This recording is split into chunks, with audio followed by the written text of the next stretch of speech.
people. I'm Dax. And I'm Em. And this is Full His House. Your Full House fancast. All right, how are we doing? Episode 2. This makes it real. I know. It's starting to feel more and more real, honestly. And episode 2, I gotta say, I definitely did enjoy. Oh, yeah? Nice. Yeah, no. What I find crazy about episode 2 is that it's titled Our Very First Night.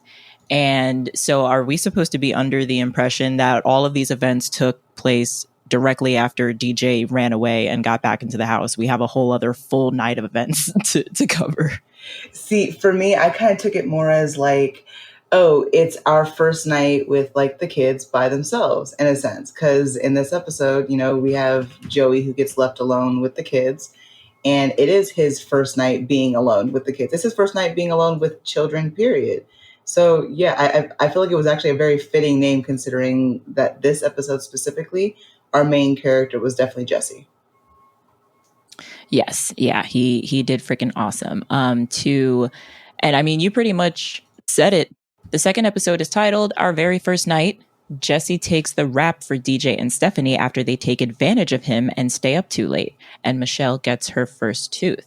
We start with Jesse and Joey changing Michelle's diaper or doing whatever it is they be doing when they have her. They put her in this contraption of an outfit, and they theorize that if they put 3 diapers at a time, they'll only have to change her 1/3 as often. Parent logic. It's the domino effect, you know, the kind of rainfall effect. What falls out of one diaper falls into the next one, so you don't have to worry too much. Now, we didn't say this would prevent rashes. However, we may be able to change the diaper a bit less. Seriously. Yeah, no, I mean, the logic is there. It's just not very... it doesn't work in this universe specifically. The logic is there if you don't think about it too hard. You get me? Seriously. And I mean, that's going to be a running theme for us on this show. So Danny walks in and sees the job that they did, and he says, Tarzan, who was raised by apes in the jungle, went to bed in better shape than that baby. And Joey does his cute little baby voice, which is a little weird, but I don't know. I thought it was kind of cute. It was probably the first time Joey actually made me laugh at a like authentic, oh, this is funny, and not just, okay, we're trying hard, but that was cool. Yeah. We then see Jesse has changed up his room, and he is putting an Elvis poster over some of Stephanie's bunnies. And she walks in and she inspects the place and does not approve of such changes that have happened. And she says, "Hey, you're covering up my bunnies." And he's like, "Well, you know, this is a man's room now." And she says, "Well, my mom made those bunnies just for me. Don't you like them?" And in a panic, he just rips the poster down and doesn't want to break the little girl's heart and says that he loves the bunnies. Yeah, I think that was actually kind of adorable because in a sense, he's like, look, if it's just going to hurt your feelings, it's whatever. But, oh, right. Your mom painted these bunnies. You mean my sister who also just died? Okay, that hits a little closer to home. Yeah, it's definitely like, oh yeah, there's layers to this. Let me take a step back on Elvis. Elvis can wait. I think that's probably the most selfless thing we have seen from him, at least thus far. Through the first episode, we didn't really see much of a selfless side of him. We really saw more of a selfish side of him with like little glimmers of like, okay, there might be something there. We might be overlooking him just a little bit as just a bad boy. And I think that's the first time where you're kind of like, huh, okay. I feel like at that point you kind of see him a little bit more. Yeah, you're not completely tone deaf to the situation, which is great. Exactly. Yeah, I really like that moment too. So we have Danny walk in and try to wrangle up the girls for bed, and it's so cute. Stephanie has this moment where, you know, Danny, I forget the actual, you know, question that he asks, but her response is Elvis.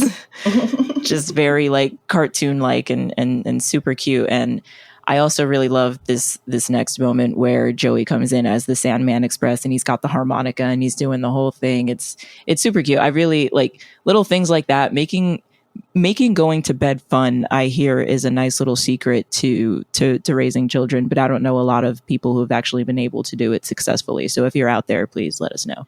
Oh, please do. I didn't grow up in anything like that personally. For us, it was very much a just we have a bedtime. We're aware of that bedtime, and if we aren't in bed by that time, then something will be meeting our behinds. That's about it. Yeah, unfortunately so. Yeah. It's more of just like, I don't got time. Let's do this. Let's wrap this up. Exactly. Y'all know better. Exactly. I think it was very much just like you're grown enough to understand that you need to brush your teeth, wash your face, and get in bed by 9 o'clock. We do it every day. It's a routine. There's no way you don't understand it. And I think that's where my mom was kind of coming from for the most part. So yeah, there was never a little routine. There was no bedtime stories. Nothing. It's time for bed. Time to get ready. Go upstairs and get it done. That was it. Same. My whole thing, it was crazy too, because I feel like I had a really gnarly bedtime for a very long time, but that was the one thing that my mom was very passionate about. And I remember my nephew made a crazy joke. He was like, dude, you could be chopping crack in the living room and your mom wouldn't give a fuck as long as you're in bed by 8:30. It's crazy. I'm like, oh wow. True words. It was my like friend. It's like the choosy things that, you know, parents get super anal about. Yes. Gosh. And so we're in the girls' room. Stephanie gets dropped off at her bed, and DJ wants a ride to the nearest hotel. And I'm just like, girl, come on now. Like, didn't we just do this? We already had a whole heartwarming conversation to get you okay with everything, but I feel it. I mean, I get it. You're not going to move on nearly that fast. Although jumping from the garage to a hotel is crazy. They didn't have to pay for the garage, and they wouldn't let you play. They wouldn't let you stay there. So what makes us think we can up the ante and ask for even more than what we were not able to have before? I don't know. DJ's going to have to explain that logic to me. I mean, you don't have to make it make sense. I know it doesn't. So it's like, it's kid logic. Yeah, no, like, I mean, let me just make these quips. And I feel like, and that's the thing too, I honestly do think that this is just one of those moments that indicates that this is just a funny family as well. Like, obviously she wasn't serious and she was making a bit of a joke, but it's a cute one. And you know, they're all funny. No, it was very cute. I think it's one of those things where it's really easy to laugh at, but it's not necessarily relatable so far. Like most of this episode, especially up to this far, hasn't really been relatable to me, but it has been funny. It has been like, I don't want to say heartwarming because we haven't even really hit that part, but it has been very funny. Especially the Sandman Express. That was hilarious. I kind of love that. Yeah, I really love that too. And I think we're getting into, up next is like a very cool, I think one of my favorite moments in Full House history. I love this bedtime story game. I just think it's such an interesting, it's an interesting way to like do this, but I love that the bedtime story game goes, it starts off as Cinderella takes on the role of Goldilocks and then ends up at 7-Eleven to get a Slurpee, runs into Bullwinkle, who shoots his shot. They get married. It's a whole thing. The story progressed quickly, but I was completely here for it. You know, if I ever need someone to help me brainstorm a story, ideas like that are the best, because the ones that sound the worst or the most out there, the most ridiculous that you can ever use are usually the ones that help inspire something else. So it was just really fun to watch them bouncing off of each other, considering each of them are completely different people. And you really got to see that showcased in that storytelling. Yeah, there was a little bit of character revelations there. I love that the girls did the whole thing. And my favorite moment is when it goes immediately from, I think it's Danny to Jesse. It's Danny to Joey to Jesse. And it's Joey, Uncle Jesse, like doesn't even let him start. Like that whole thing was like, DJ was just not having any of that Bullwinkle. No. And I just thought that was pretty freaking awesome. And I love that he said, kids love this stuff. And they immediately cut him off again. Like, sorry, dude. Not tonight. I just love that Joey was still very just, he was fine with it. You could tell he's used to being the butt of the joke, and he's cool with that as long as he gets the kids to laugh or react in some kind of way. And the storytelling in itself, him adding Bullwinkle and the Slurpee and getting married, like he's really the one who really took that story to a completely different level. It was kind of crazy to watch. And then of course Jesse was just trying really, really hard to get away from the whole situation. I feel like Jesse and DJ kind of felt the same way, but on opposite ends of it. DJ just wants the whole thing to end, while Jesse also wants the whole thing to end, but for completely separate reasons. Yeah, DJ's just like, I don't really need this right now. But then she also is having fun with just toying around with the adults.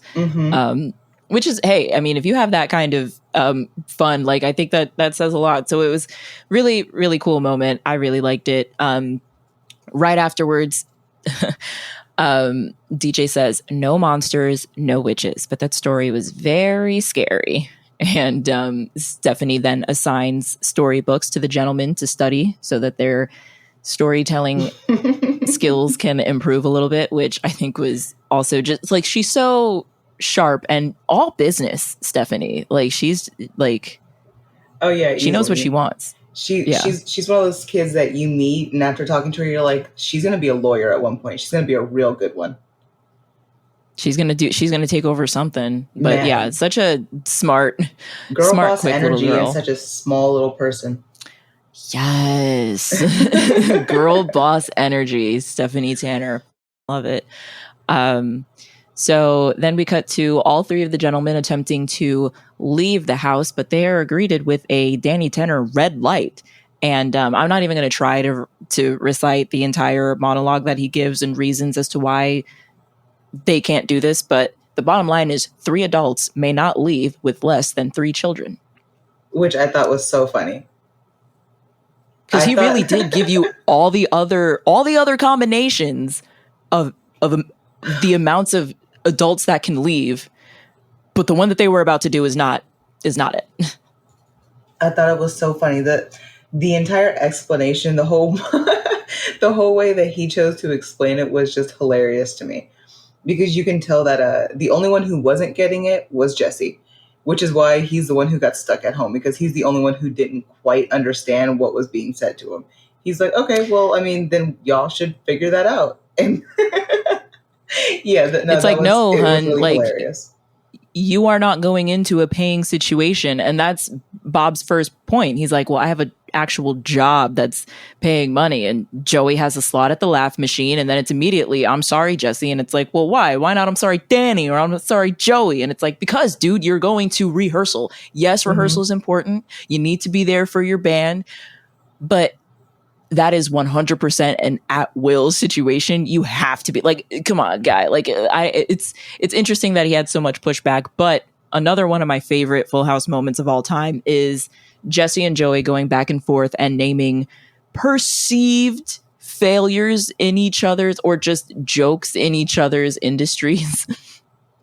Question. Did you know any of the names, either one of these gentlemen listed in their back and forth? No. But at the same time, I'm also really, really bad with names. I'm better with faces. So I would not put any real weight into the fact that I can't. It honestly took me years to even understand what this conversation was. Like, what are they saying? Like, who are these people? Because I was also very young. Obviously, I'm familiar with the Partridge Family. I think they did YMCA, which, how dare you? That's fucking bop. And they end on Bozo, or Jesse mentions Bozo, and Joey has to be like, hey, Bozo did some excellent work, and Jesse's like, oh yeah, I got you. Yeah. It's great moment. So they kind of just race for it, but obviously Joey makes it to the door quickly. He does his cute little, once again, comedy kicks music's butt moment, and Jesse is stuck staying home, and that's that situation. It makes sense, though. I mean, like you said, he's the only one who's not really making any money. As far as rehearsal, that's something you can, reschedule at some point. And if it was something like, oh, we have rehearsal because I have a show coming up, most times, well, I can't even really say most times.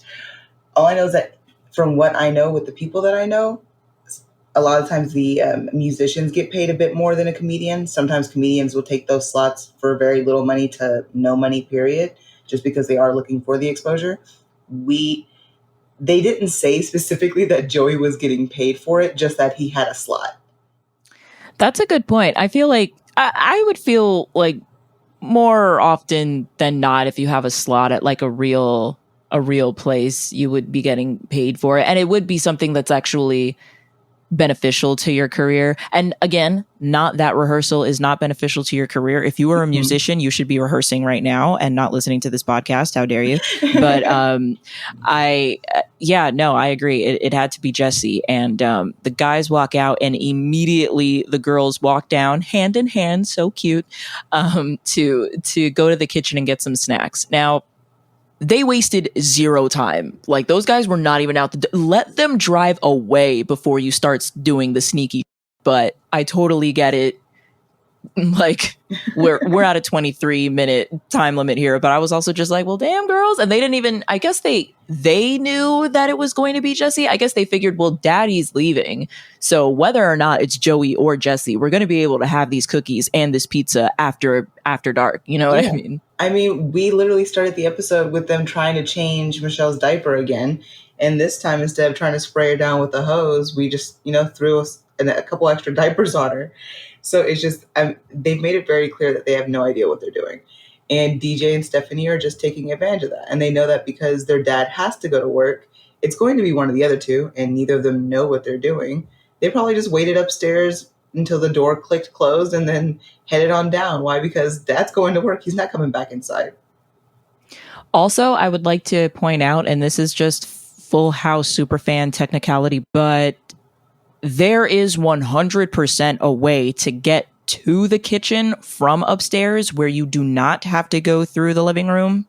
Oh, 100%. I'm just saying. The stairs that are right over by the dining room table. I peeped that in the ice cream scene. I'm trying to remember if we've actually seen anyone come down those stairs in these first two episodes, which I don't think we have, but still, I mean, I get it. For the sake of the episode, did Stephanie the girls need to get through during the last episode and the Michelle diaper changing scene. Was Stephanie already in the kitchen when they did that, or did she walk in from those stairs? She was in the living room because they were doing their step one, step two thing. And then she says, showtime. And she goes into the kitchen from the living room. And can I just say, I would love to see a blueprint of what this house looks like, because I don't understand how the upstairs can look the way it does, but then we have two ways to get downstairs on both sides of the house. I believe if we're not able to find it, I'm sure it will come across our inboxes, but I'm sure that there are several people who have tried to like break down this house and the way that it expands over time and the renovations that they do have to do. So we will definitely be putting a pin in that, and we will find out the anatomy of the Full House.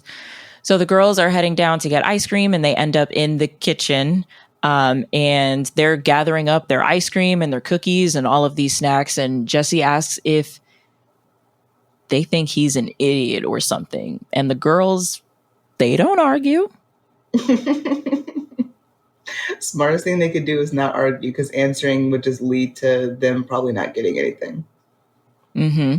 And through, Jesse sees through the situation, and he does allow them to have, some ice cream, but no cookies. And I love this. Stephanie is celebrating, but DJ's like, nah, you can't be too happy, not in front of the adults. You gotta, chill out with that, play the game a little bit. We're supposed to be able to have these. It's not a treat. This is something we always get. You have to remember that. You have to play the part. Exactly. Yeah. It's those quick moments of, let me teach you how to scheme, little one.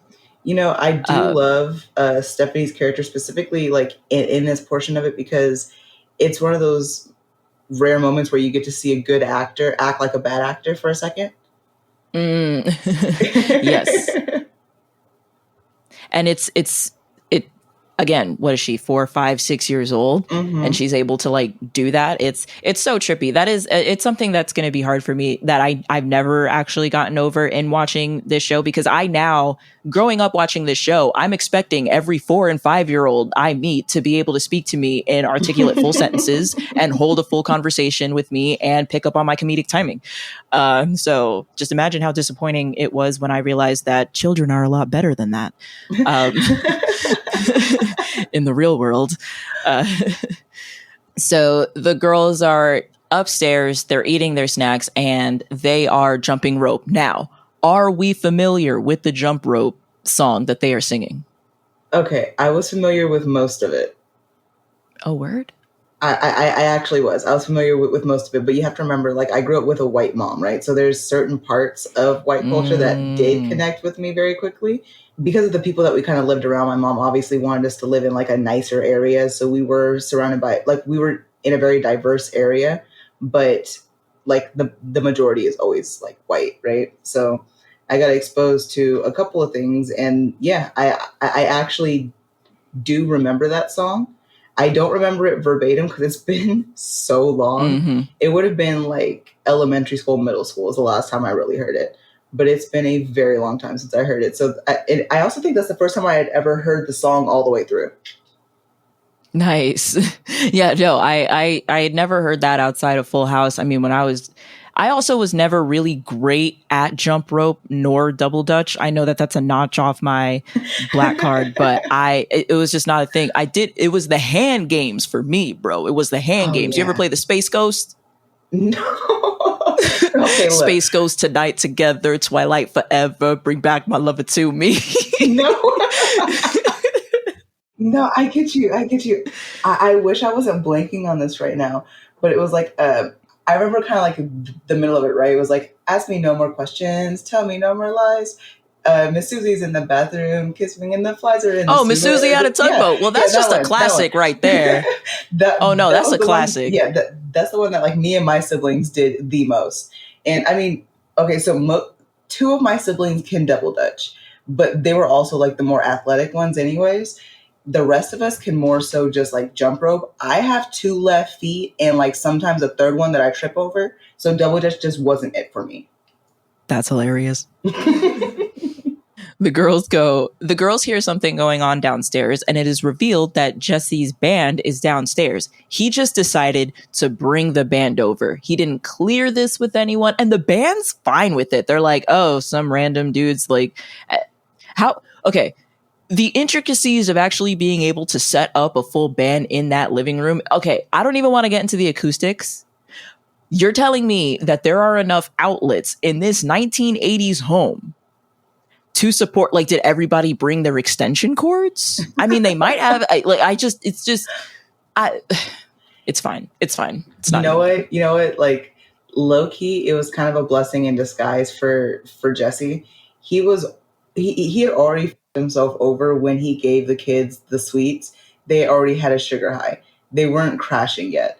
And then they ordered pizza, so they were going to be up regardless.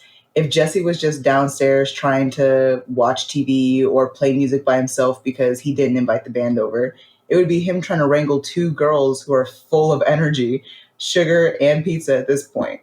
They're not going to sleep anytime soon. At least having the band over, he got to practice. And the girls kind of ran out some of that energy before Dad came home yelling and screaming at everybody to go to bed. Jess Night Shyamalan.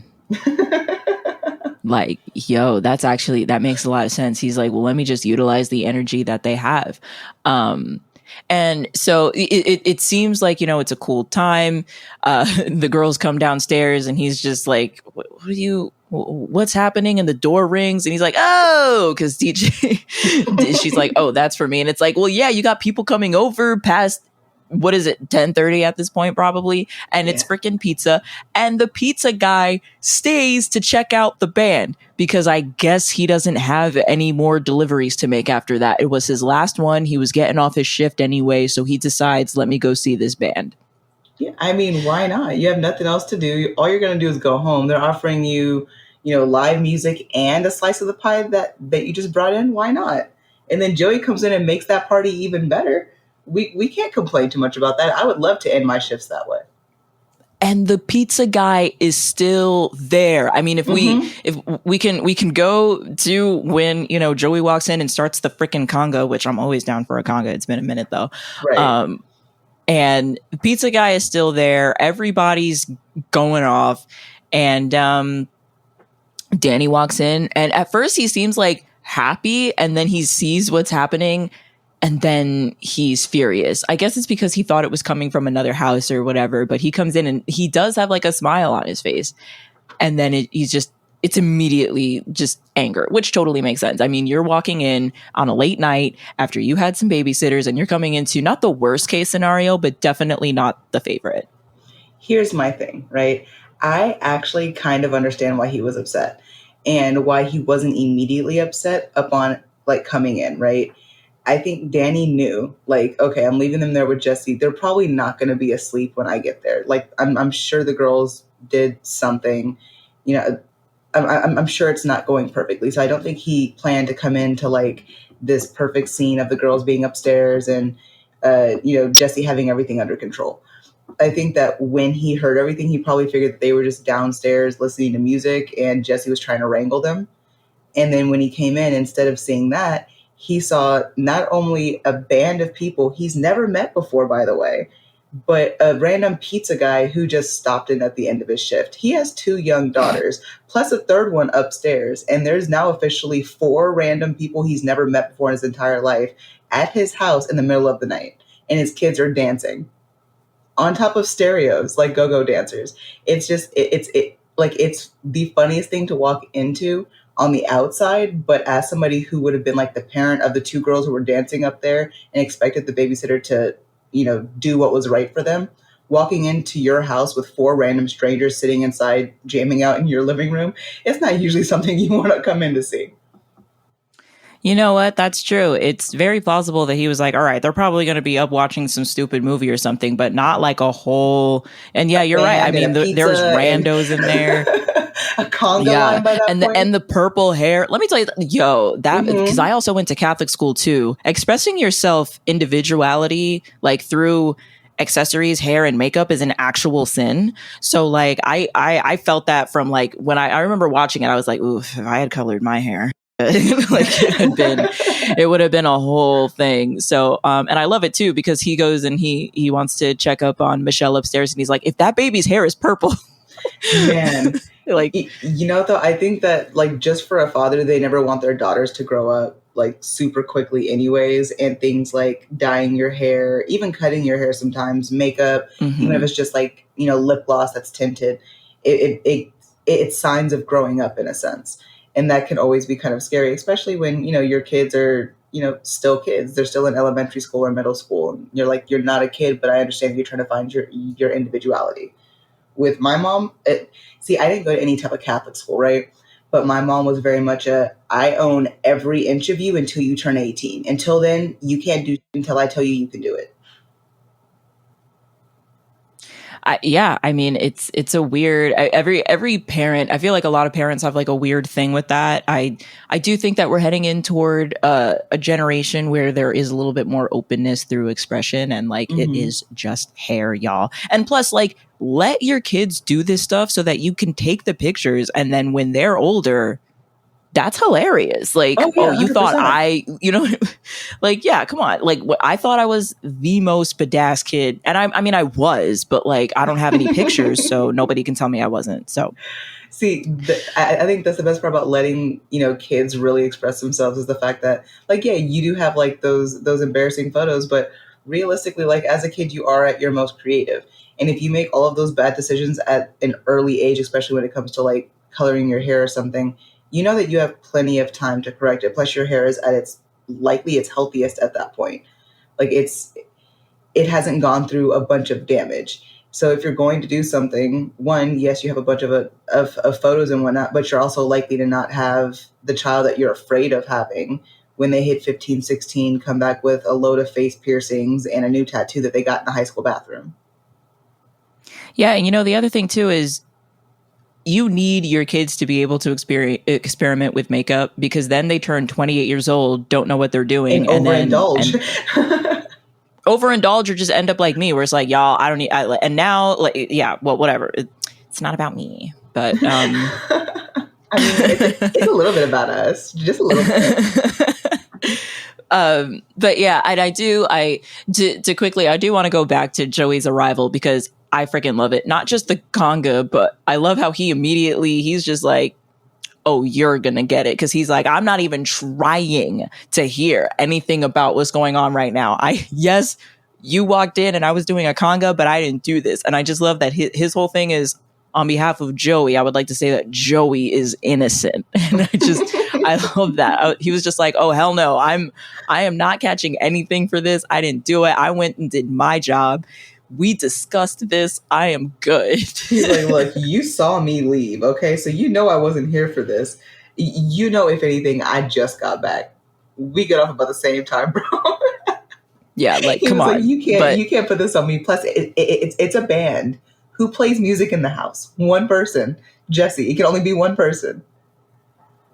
Yeah, no, it's true. But great performance, and just like even just his facial expression. I can go all day, but so Danny's obviously very furious. They hear Michelle crying and they go to check in on her, and we learn that she has a tooth coming in, and Danny gives us a very graphic explanation of the torture that it is for a baby to have a tooth coming in, and she rejects the key ring, or the teething ring. Mm-hmm. And Joey catches it and he asks, is this like catching the bouquet? Am I the next to have a baby? And it's like, yes, the logic here applies, sure. But now, that being said, I will not be catching anything a baby throws at me. So, I mean, look, if that is a thing, someone please tell me, because I will be avoiding that exact same thing. I have no plan. Yeah, no, I try not to look children in the eye. Right. Look, I have no problem with my own nieces and nephews, right? Their blood. I feel like nothing can happen there, right? It's a safe zone. We're all in a trust circle.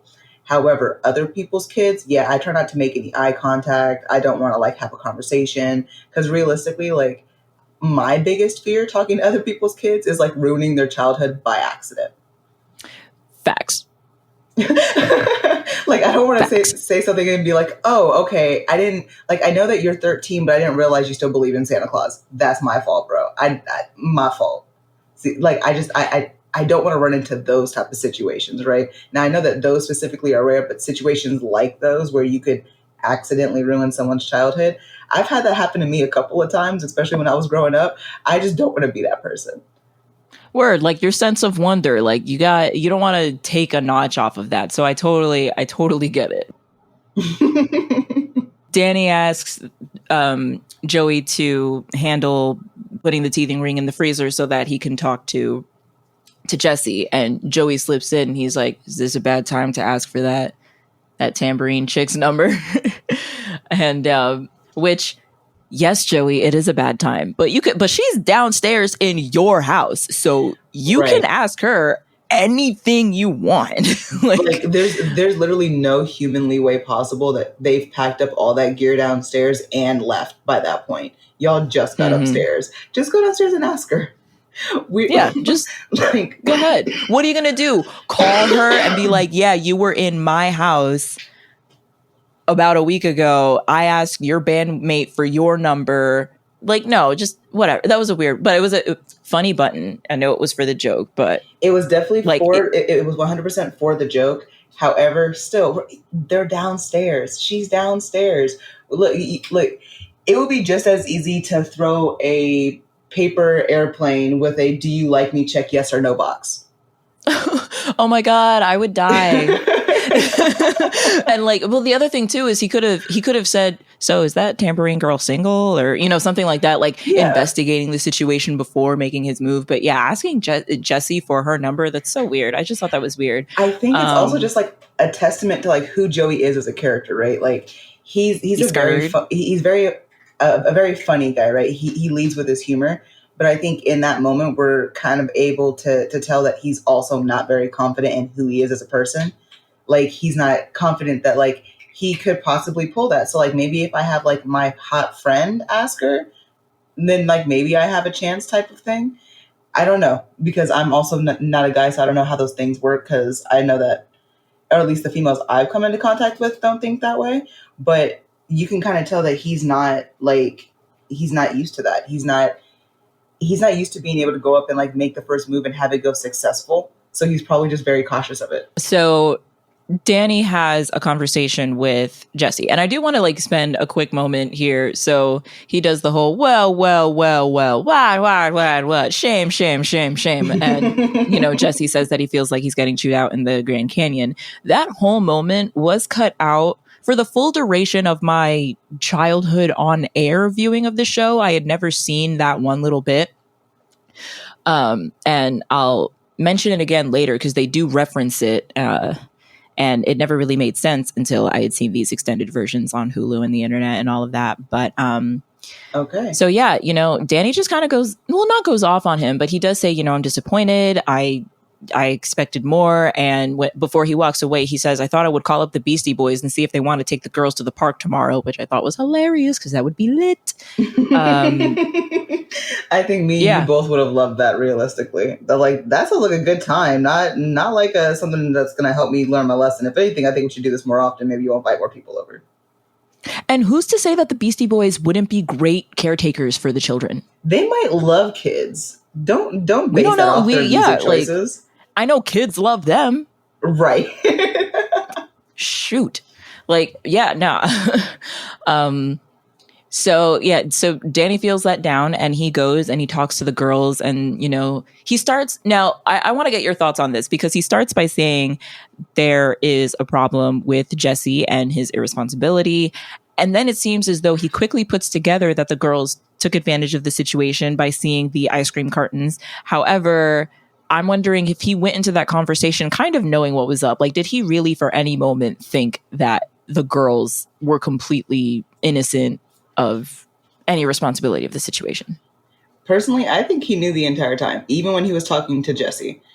I feel like for him, it's like, okay, I understand that like this is your first time, but I also feel like there's a certain amount of common sense that Jesse should have had during that whole situation period that kind of warranted the scolding in a sense, right?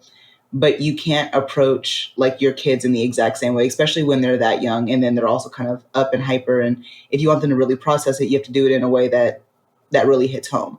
So he kind of, and I hate to use this word, but it's kind of what he did. It's like you could say reverse psychology, but realistically, he kind of gaslit them into understanding that what they did was getting somebody else in trouble to see if they'd be able to live with that on their conscience. Like he would have kind of gone along with it for a second, but I think he would have just kept upping the ante to see if they'd ever come clean about it. Yeah. I mean, he was being a dad about it. It's not can we call it dad lighting or gaslighting or? Yeah, we can call it dad lighting. Actually, I think that's kind of perfect because it's not necessarily done maliciously. It's just done in a way that's meant to get his kids using their like independent thinking so that they can kind of think for themselves like, okay, maybe this wasn't a great idea. And I don't really want Uncle Jesse to get in trouble for what we did. Cause like at first they were completely fine with it until he said, okay, well, I guess I'm gonna have to kick him out. They're like, okay, hold on. That's a bit much. I thought that maybe he'd get yelled at or something, but I didn't think it would be like that. So I think that it was just him really helping them understand what they did in a way that made them really think about it themselves and not him having to break it down. Right. Yeah. No, I see that. And I think that was, pretty well done. And I do like that they don't leave it 100% sure if that's how it was going or if you would like the naivete of the listener too. Yeah, it was definitely open to like interpretation for the audience. So Stephanie offers a slice of leftover pizza as a peace offering to Danny before they all go to apologize to Jesse. And the girls go in first and they thank him for covering for them and admit to taking advantage of him and promise to do better, which and Stephanie offers, she's like, oh, you can cover up my bunnies if you want. Just doing like those offerings that a kid will do to try to make things right. Yeah, no, I thought it was really, really sweet because you could tell that they obviously felt bad. Mainly, again, and it comes back to the way that Danny presented it to them. He made it so that they understood what their actions had caused. So they got to understand, one, that guilt, and two, where that guilt was coming from. So they could figure out how they wanted to then approach Jesse with it afterward. So I really enjoyed that. Honestly, I thought it was a really, really sweet moment, especially when she's like, you can cover up my bunnies. But mostly I'm proud of Jesse in this moment, because the way that Jesse chose to like deal with it, he made it very clear that like what they did wasn't okay and that what they did hurt him in a sense. But he did it in a way that didn't like make them feel bad. It was more of just like, let's make this a learning experience for all of us. I can do better the next time I babysit, knowing certain things are not supposed to happen. And you guys can do better the next time I babysit by not trying to take advantage of my inexperience. Right. Yeah. And that's pretty much like what it kind of came down to. And, he says, and this is one of those Full House one-liners that, kind of stick with me and that I really love and really just displays the heart of the show, where he says, next time you pull that stuff on me, I'm still going to love you. And I think that the I will love you no matter what lesson or thing that you can kind of instill in a child is it's the most important thing. It's hopefully the one thing that I think that every parent would want to instill in their kid, if nothing else. See, I feel like a lot of us did get lucky with having parents who understood what unconditional love was. But obviously there are those people who didn't get like that same kind of luck. They didn't get that parent who understood what, unconditional love really was instead. Like I've definitely had friends who had parents, or even just a single parent, who would kind of give and take their love as like punishment and reward in a sense. And yeah, so it's just, I think that's why TV shows like this really thrived, is because it kind of stepped away from reality, but in a good way. It's like, for those people who didn't really have that, I'm sure things like this would have been a really nice escape to kind of see like, okay, these things do exist and what I'm going through isn't really normal. I definitely, felt that way as a kid. I don't think I ever felt secure in the love of the household that I was in. And so this was the show that just allowed me to experience that or see what that could possibly look like. And that's why I really do think that this is important, because not that everything that you see on TV is correct, but it's one of the reasons why we need stories and why we need communication like this. And it's, it was a really brief yet powerful moment. And right after it, Danny gets the girls into bed once and for all, and he walks in with the peaceful slice of pizza and offers it to Jesse. Joey walks in and with a carrot to help with Michelle's teeth, which I don't know if that works, but I mean somehow it does. I don't know if it would work in real life or not, but now I'm kind of curious. I have a newborn niece, and when she starts teething, I'm going to ask my sister to give her a carrot just to see if it works, out of pure curiosity. Oh, well, congratulations. Oh, thank you.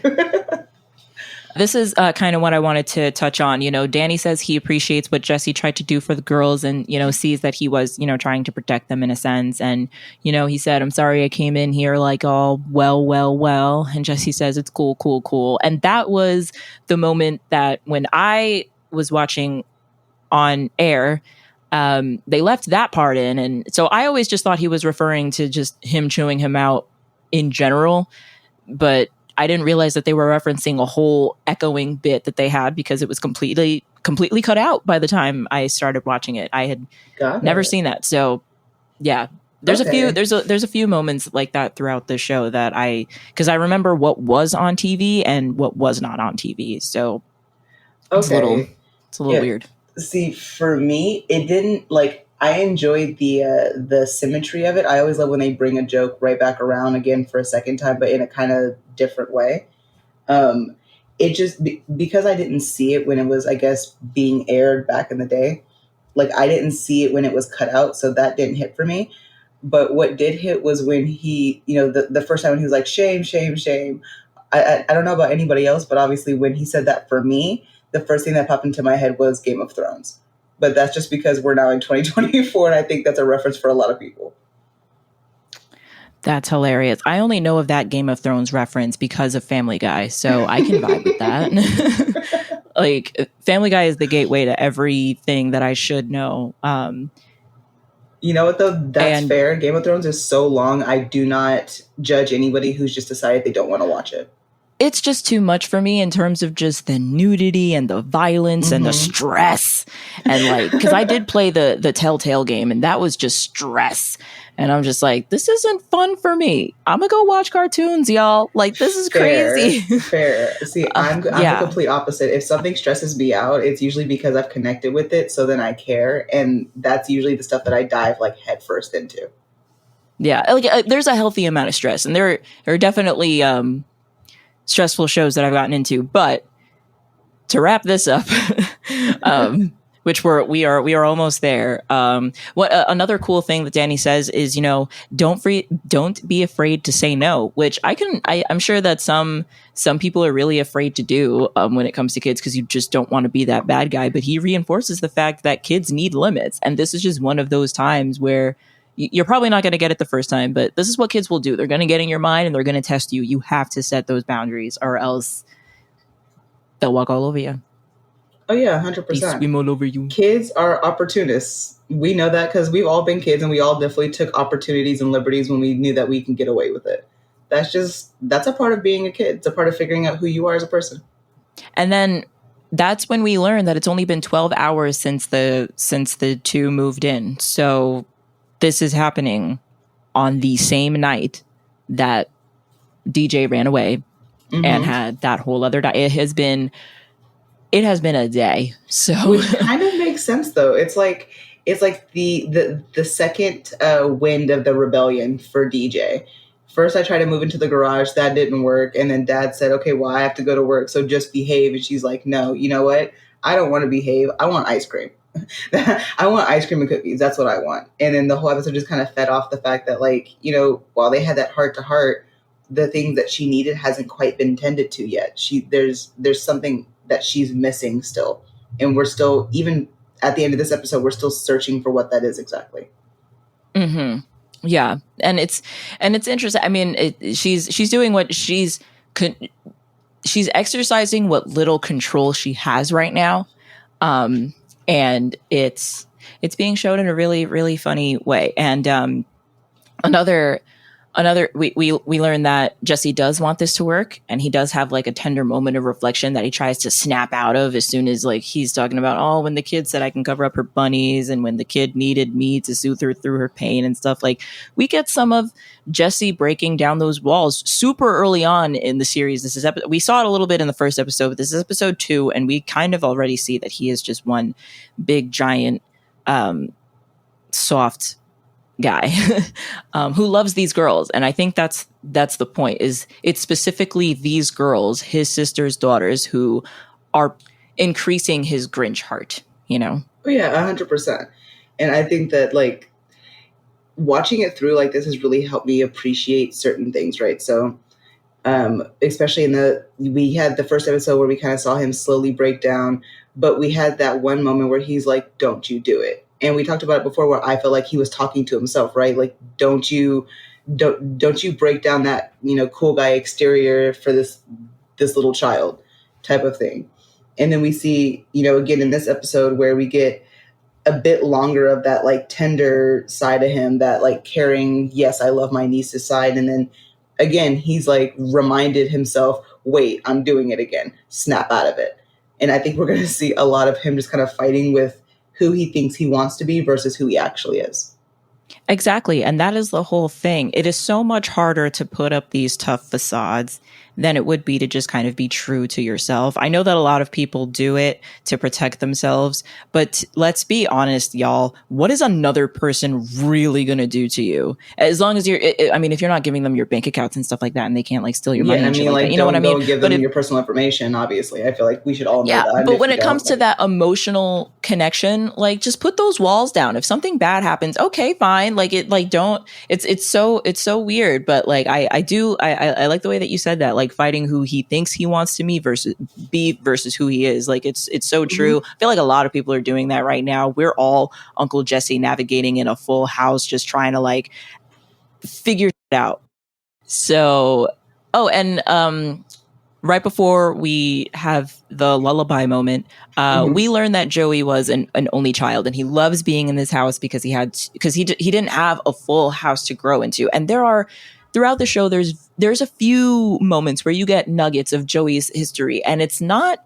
I don't want to give too much away, but it doesn't seem like it was the brightest. It doesn't seem like it was the happiest. And it's a classic example. And I think most comedians would agree with this or resonate with this, that the upbringing wasn't so great. Laughter was their medicine. And now that's what they're putting out into the world. And that's what makes them happy. And I do love that role for Joey. I like when we have those moments. I'm excited to get into more of them. But I do love that we had this first one here when he's just grateful to be here and be a part of a family. No, I thought it was really, really sweet. It was like the first time we really got a peek as to who Joey is beyond just the humor that he puts on a consistent basis. So I really appreciated that. I will say, ending the episode, again, still very disappointed that I'm not seeing any chemistry between the so-called best friends, Joey and Danny. Haven't really seen that yet. The closest thing to chemistry we've seen so far was that little back and forth on them trying to get out the house and leaving Jesse there. Like, that's the closest thing we saw to them having any sort of chemistry. But I feel like I need more of that. I need a Danny Joey episode really bad. We will get one. I think it's closer to season 2, unfortunately, or in season 2. But you know what? You're absolutely right. But I'm also wondering if it's just the 20-year familiarity of having that other person. Maybe it's just like they're so used to having each other around. It's just normal for them. Like, it's like, oh yeah, well, of course you're here. Like, you know, like I don't even like, you almost irritate me. Like maybe that's kind of a sense of it. But you know what? You're right. I want to see. I would like to see a little bit more of like. Even them just looking each other in the eye would be cool. Right. Because right now, it like even during that back and forth, they never really looked at each other. They were looking more at like Jesse trying to figure out how to get out. So it's more just like it felt like a team up, like a really quick team up. Like, hey, we can both get out of here if we make sure he stays. And then that was just kind of the end of it. But we've seen so much chemistry between Joey and Jesse. And it makes me feel like they were best friends and not Danny and Joey. Yeah. And yeah, interesting. I think it's because they could be clinging on to each other a little bit in a way because they've lost. Not that Joey didn't love Pam, but she wasn't. I don't like the idea. Like some people say, well, Joey's not a real member of the family or he's not an uncle. It's like, well, yeah, he is family, but it might have been. It was probably way more impactful for everyone else in the house than it was for Joey. So it kind of makes sense. I think we are going to get there. We're going to see a little bit more of their friendship, So yeah, that is the breakdown of the episode. Let's get into some of our wrap up thoughts. So what was your not in my house moment? The not in my house moment definitely would have been, well, honestly, I feel like there were a couple, but I'll just go straight in with the ordering pizza late at night while, mama wasn't home. Ordering anything, letting anybody in the house, being outside of the bedroom, being outside of bed, period, after bedtime.